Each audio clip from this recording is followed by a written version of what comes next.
Merci.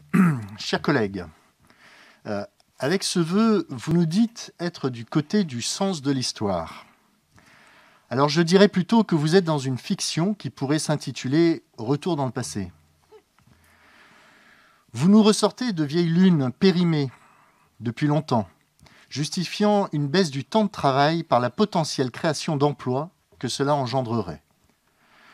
Votre source ? Pierre Larouturou. Ça ne s'invente pas. On imagine sans mal votre raisonnement. Si le cousin d'Éric Piolle le dit, ça ne peut être que vrai. Ou alors, peut-être voulez-vous par ce vœu aligner tous les salariés sur vos agents territoriaux, afin de ne plus avoir à dialoguer avec ceux-ci. Quel courage! Alors, au risque de vous décevoir, laissez-moi vous rappeler quelques faits en m'appuyant sur le bilan du passage aux 35 heures, car les mêmes causes produiront les mêmes effets. Les partisans de la baisse du temps de travail s'appuient sur des études qui évaluent l'effet des 35 heures autour de 300 000 emplois créés.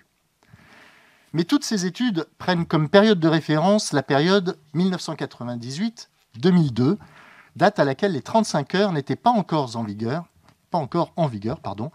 sauf pour les grandes entreprises. En réalité, après une baisse entre 1996 et 2002, le chômage repart à la hausse dans les premières années de l'application réelle des 35 heures. En termes de pouvoir d'achat, le compte n'y est pas non plus. Lorsque les 35 heures ont été instituées, les salariés se seraient trouvés pénalisés si parallèlement n'avait pas été créée la garantie mensuelle de rémunération, la fameuse GMR, entre 2000 et 2005. Cette GMR garantissait que le salaire mensuel ne diminuerait pas malgré la baisse des heures travaillées. En 2005, les différents SMIC mensuels ont été unifiés, mais ce chiffre était le même pour 35 heures que celui de 2003 pour 39 heures. Autrement dit, malgré la hausse des salaires horaires pendant cette période, les salaires au SMIC n'ont pas augmenté pendant 2 années et les salariés ont perdu la revalorisation correspondante, soit environ 11%.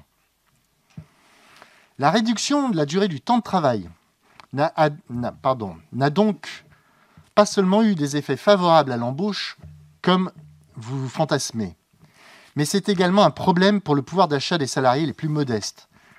Ce n'est vraiment pas le sens de l'histoire que nous souhaitons.